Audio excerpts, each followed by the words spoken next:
नमस्कार, आप लाइव बिहार देख रहे हैं।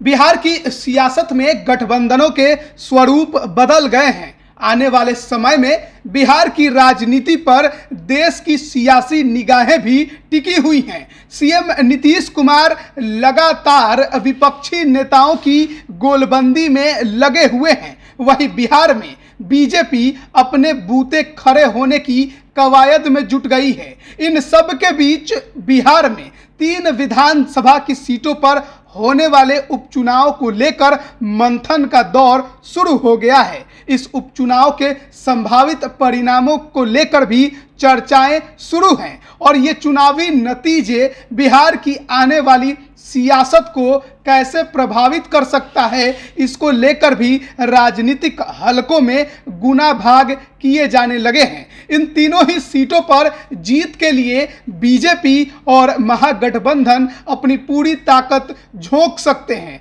और इसकी रणनीति भी बननी शुरू हो चुकी है। गोपालगंज, कुढ़नी और मोकामा की विधानसभा सीटों पर उपचुनाव होना है। चुनाव की तिथियों की घोषणा अभी नहीं हुई है, लेकिन उपचुनाव को लेकर सरगर्मी तेज हो गई है। एक तरफ महागठबंधन है तो दूसरी तरफ बीजेपी। दोनों ही दलों की प्रतिष्ठा इन सीटों पर फंसी हुई है। दरअसल इन 3 सीटों के चुनाव परिणाम आने वाले लोकसभा चुनाव के मद्देनजर भी बेहद महत्वपूर्ण हो सकते हैं। बात करें गोपालगंज की तो बिहार सरकार के पूर्व सहकारिता मंत्री सुभाष सिंह के निधन के बाद इस सीट पर उपचुनाव होने वाला है। सियासी गलियारों से खबर यह है कि इस सीट पर बीजेपी सुभाष सिंह की पत्नी कुसुम देवी को मौका देकर सहानुभूति वोट के जरिए सीट बचाने की कोशिश में पूरी ताकत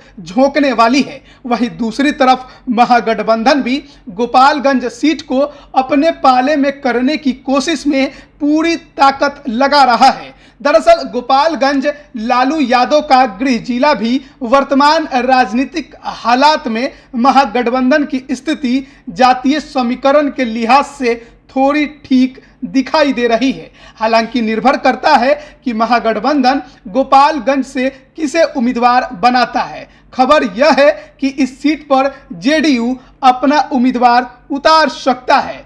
अगर वहीं दूसरी सीट मोकामा की बात करें तो मोकामा विधानसभा सीट अनंत सिंह के हथियार रखने के मामले में सजा मिलने के बाद खाली हुई। इस सीट पर चुनाव परिणाम कई बातों को तय कर सकते हैं। भाजपा ने विजय सिन्हा को नेता विधायक दल बनाकर भूमिहार वोटरों को बड़ा मैसेज देने की कोशिश की है। वहीं राजद भी इस सीट को अपने पाले में करने के लिए पूरी ताकत झोंकेगा। तेजस्वी यादव ने साफ कर दिया है कि अब राजद A to Z की पार्टी है। वहीं जदयू के राष्ट्रीय अध्यक्ष लल्लन सिंह के लिए भी ये सीट प्रतिष्ठा की सीट बनी हुई है। दरअसल बिहार में मोकामा भूमिहार बहुल क्षेत्र माना जाता है और जिस पार्टी के उम्मीदवार की यहां जीत होगी, इससे भूमिहारों में बड़ा मैसेज जा सकता है। राजद की तरफ से अनंत सिंह की पत्नी का नाम सामने आ रहा है। वहीं भाजपा ने अपने उम्मीदवार के नाम को लेकर पत्ता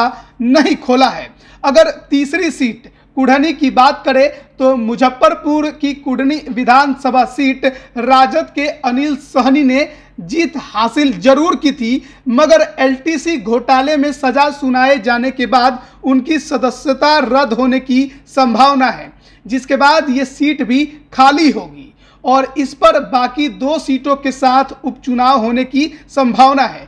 कुढ़नी मल्लाह बहुल क्षेत्र माना जाता है और इस सीट पर मुकेश सहनी भी उम्मीदवार उतारने का मन बना चुके हैं और इसका ऐलान भी उन्होंने कर दिया है। जाहिर है इसके बाद मुकाबला रोचक ही होगा। भाजपा इस सीट पर उम्मीदवार उतारेगी और खबर है कि केदार गुप्ता एक बार फिर भाजपा के उम्मीदवार बनेंगे। वहीं राजद इस सीट पर अपने उम्मीदवार को लेकर अभी कुछ भी स्पष्ट नहीं कर सकी है और उस पर मंथन चल रहा है। इतना जरूर है कि जातीय समीकरण में जो फिट बैठेगा उसे ही टिकट मिलेगा। तो 3 सीटों के उपचुनाव के बाद कहीं ना कहीं बिहार के राजनीतिक भविष्य पर भी मुहर लगेगी। आखिरकार महागठबंधन के लिए भी ये एक लिटमस टेस्ट ही है कि क्या महागठबंधन तीनों सीटों को जीतकर एक बार फिर बीजेपी को हराने का काम करेंगे या फिर बीजेपी